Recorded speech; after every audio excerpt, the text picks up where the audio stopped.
Барса маҡтауҙарыбыҙ Аллаһҡа. Уны маҡтайбыҙ һәм ғәфү итеүен һорайбыҙ. Үҙебеҙҙең насарлыҡтарҙан һәм ғәмәлдәребеҙҙең яманлығынан уға һыйынабыҙ. Кемде Аллаһ тура юлдан алып бара, уны берәү ҙә унан яҙҙыра алмаҫ. Кемде Аллаһ юлдан яҙҙыра, уны берәү ҙә тура юлға күндерә алмаҫ. Аллаһы Тәғәләнән башҡа табыныуға лайыҡ бер илаһ та юҡлығына шаһитлыҡ итәм. Һәм Мөхәммәд саллаллаһу алейһи ва сәлләм уның ҡоло һәм илсеһе икәнлегенә шаһитлыҡ итәм. Һәм артабан күп кенә кешеләр ер тетрәү, вулкандар урғылыу, ҡоролоҡ булыу, ураган, йәиһә көслө бурандар сығыуын тик тәбиғәткә генә һылтайҙар. Йәнәһе лә бындай тәбиғи күренештәр менән берәү ҙә идара итмәй. Ул юҡтан бар булған. Һәм был беҙгә бер ниндәй ҙә эҫкәртеү түгел тип уйлайҙар. Икенселәре был донъяны Аллаһы Тәғәлә яралтканына ышаналар, әммә нисек уйлайҙар? Йәнәһе Аллаһ барлыҡҡа килтергән дә ташлап ҡуйған.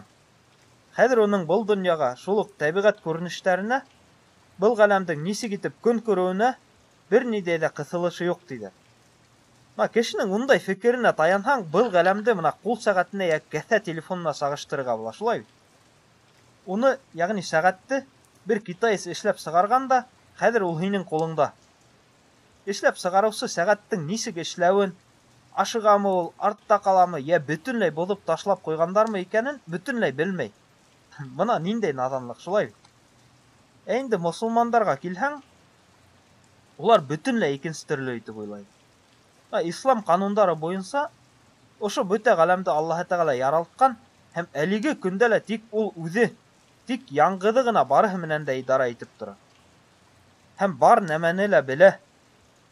Үҙ китабында ул бының турала нимә ти? Унда сер асҡысы, серҙәрҙе ул ғына белә. Ерҙә ни барын, диңгеҙҙә ни барын ул белә. Япраҡ та уның теләге менән генә өҙөлөп төшә. Асыҡ китапҡа инмәгән бер генә нәмә лә, тупраҡ аҫтындағы орлоҡ та, сей нәмә лә, ҡоро нәмә лә юҡ тиелә. Ошонан ҡарап аңларға була.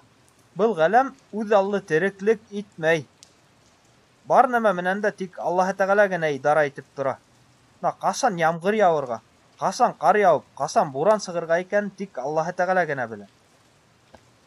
Аллаһы Тәғәләнең идаралығының сиге юҡ. Әгәр ул ниҙер теләһә, бул тип кенә әйтә.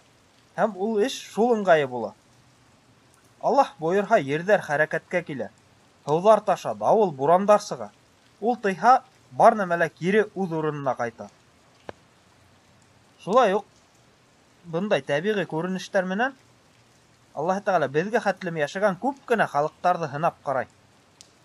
Әгәр халыҡтар Аллаһы Тәғәләнең бойороғон үтәмәһә, тыйғанынан тыйылмаһа, ул халыҡтарҙы Аллаһы Тәғәлә ошо тәбиғи афәттәр аша юҡҡа сығарыр була. Бының турала ул Ҡөрьәндә бик күп аяттар килтерә. Моғайын һәр берегеҙҙең өйөндә таҫтамалға төрөлгән Ҡөрьәне барҙыр, шулай бит. Йыбанмай ғына алып уҡып ҡарағыҙ. Мин мында өҫтән генә аяттар килтереп китәм, әммә иң тәмлеһен үҙегеҙ асып уҡырһығыҙ, иншаллах.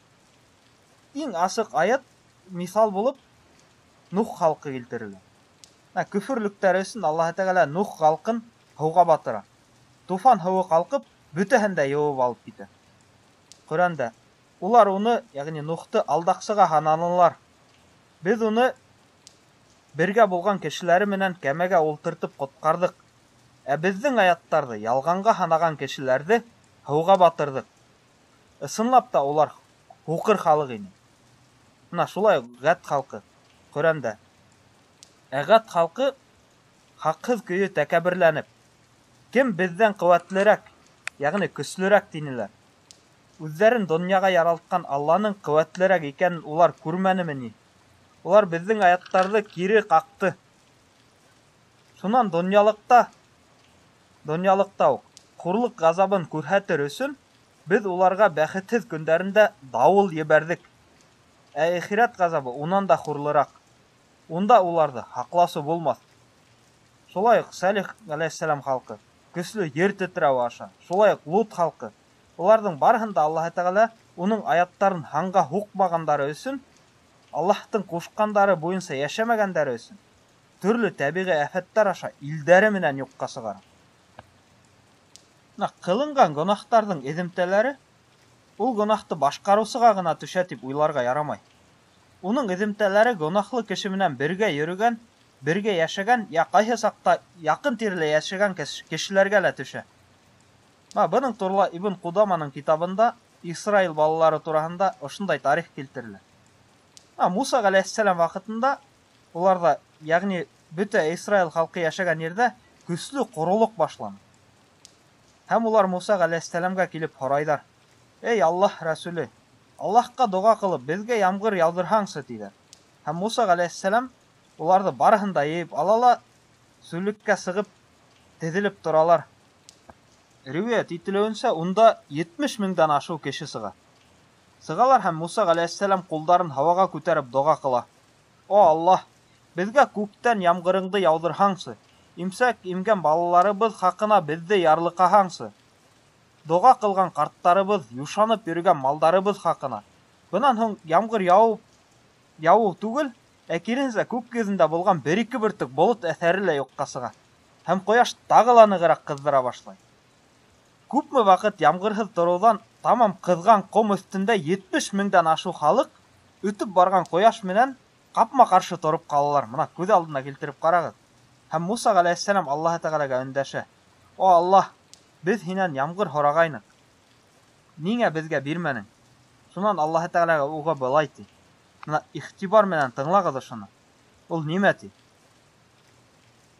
«Һеҙҙең арала бер гонаһлы кеше бар. Ул инде 40 йыл дауамында миңә ҡаршы һөйләй.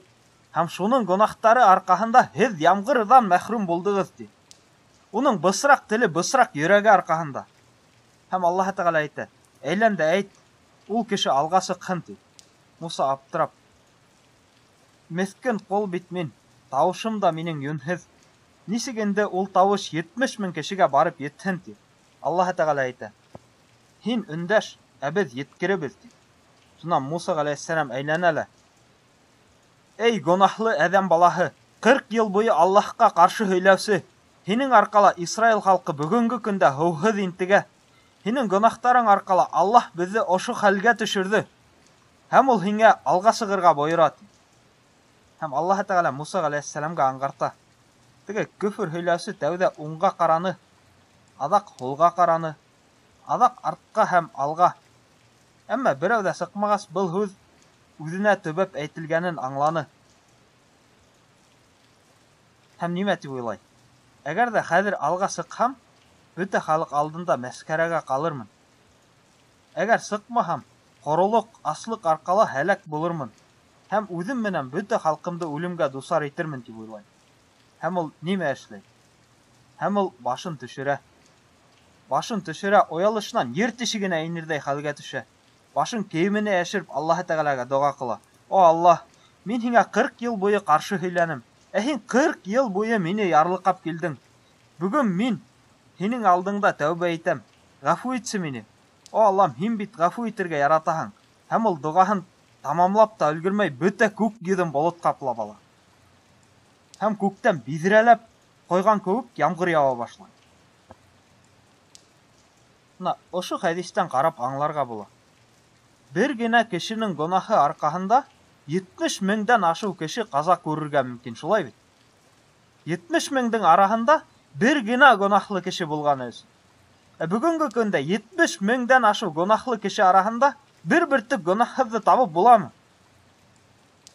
Тимәк, беҙҙе Аллаһтың быға хәтлем кисектереп килеүенә аптырарға тейешбеҙ түгелме? Шуның турла уйлап ҡарағанығыҙ бармы? Мин һеҙгә өндәшәм. Эй, бер тапҡырҙа мәсеткә кереп ҡарамаусы. 60-70 һикһәнгә етеп тә, бер тапҡырҙа Алланың алдында түбәнселек менән баш эймәүсе. Намаҙ уҡыусылар менән бергәләп, бер тапҡырҙа маңлайыңды ергә терәмәүсе. Аллаһы Тәғәләгә тиңдәш итеп ҡәберҙәргә табынып йөрөүсе. Араҡы йә һыра һатыусы, йә уларҙы ҡулланыусы, зина ҡылыусы һәм етемдәрҙең өлөшөн ашаусы, 5 намаҙын уҡып та иртәнгеһен йоҡлап ҡалдырыусы, был һүҙҙәр һиңә ҡағыла. Бындай тәбиғи афәттәрҙе Аллаһы Тәғәлә бәлки һинең гонаһтарың өсөн ебәрәлер. Байыҡ хәҙистә килтерелгән Исраил балаһы кеүек, уңға-һулға ҡарап ғәйеплене эҙләп ҡарарға ярамай. Һинең гонаһтарыңды үҙ өҫтөнә алам тип берәү ҙә алға сыҡмаясаҡ. Берәү ҙә һинең гонаһтарың өсөн тәүбә итмәйәсәк. Берәү ҙә ҡиәмәт көнөндә һинең йөгөңдө күтәрмәйәсәк. Аллаһы Тәғәлә һәм һин. Ҡайһы ерҙә ҡалғанһың, бына шул урында тәүбә ит. Түбәнселек менән башыңды кейемеңә йәшереп булһа ла ғәфү итен, доға ҡыл. Аллаһы Тәғәлә бер нәмәгә лә ҡарамай доғаларыңды ҡабул итәсәк. Әйтеп тә бөтөрмәҫһең, көндәрең яҡтырып китер. Бәлки, ысынлап та бөтә афәттәрҙең башы һиндер. Бәлки, бөтә афәттәрҙең дә һинең гонаһтарың өсөндөр. Әгәр бөтәбеҙ ҙә шулай эшләһәк, Аллаһы Тәғәләнең ебенә йәбешһәк, уның ҡушҡандарын үтәп, тыйғандарынан тыйылһаҡ, Аллаһы Тәғәлә беҙҙе бер ҡасан да түбәнһетмәйәсәк. Беҙ бар халыҡтан да өҫтөн буласаҡбыҙ, иншалла. Әлбиттә, тәкәбир, наҙан кешеләргә күпме һөйләһәң дә һеңмәйәсәк. Ысынлап та, бысраҡ эсле кешеләрҙе Аллаһы Тәғәлә тура юлдан алып бармай. Көфөрлөккә батҡан ғәт халҡы ла үҙҙәрен юҡ итәсәк ҡомбуранын ап-асыҡ күрһәләр ҙә, ғүмерҙәренең һуңғы секунды икәнен аңламайҙар, шулай бит. Үҙҙәренең үлемен улар нимә тиҙәр? Бына беҙҙең күптән көткән ямғырыбыҙ килә икән тип ҡарап торалар. Ысынлап та, уларҙың гонаһтары өсөн Аллаһы Тәғәлә уларҙың аңдарын томалаған була. Кемдер тәүбә иткеһе, тура юлға, дин юлына баҫҡыһы килә, шуларға мына байыҡҡы хәҙистең аҙағын һөйләп ҡуям. Бер кеше лә алға сыҡмайынса, ямғыр яуып алып киткәс, Муса ғәләйһиссәләм Аллаһы Тәғәләнән һорай: һин ямғыр ебәрҙең, әммә берәү ҙә бит алға сыҡмағайны. Аллаһы Тәғәлә әйтә: һеҙ кемдең гонаһтары өсөн һыуһыҙ ҡалғанһығыҙ, ә хәҙер шул кеше арҡаһында һеҙгә ямғыр ебәрелде, ти. Муса ғәләйһиссәләм: о Аллаһ, күрһәт әле миңә ул кешене, ти. Аллаһы Тәғәлә: о Муса, мин уны күпме гонаһ ҡылып йәшәһә лә, 40 йыл буйы уны йәшереп килдем. Ә хәҙер ул ғәфү итенгәндән һуң, мине тыңлағандан һуң, мин уны мәскәрәгә ҡалдырырға тейеш тип уйлайһыңмы ни? Ошо һүҙҙәр аша Аллаһы Тәғәләнең шул хәтлем рәхимле, шул хәтлем ярлыҡаусы икәнен аңларға була. Уның мәрхәмәтенең сиге юҡ. Кеше ғүмере буйы гонаһта йәшәһә лә, әммә бер генә минут, һәм Аллаһ уның бар гонаһтарын да ғәфү итә.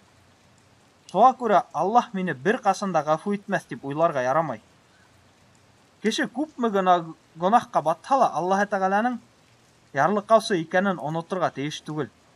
Тәүбә итәйек, ағайын, тура юлға баҫайыҡ һәм Аллаһтың иҫкәртеүҙәрен дөрөҫ итеп аңлап өйрәнәйек.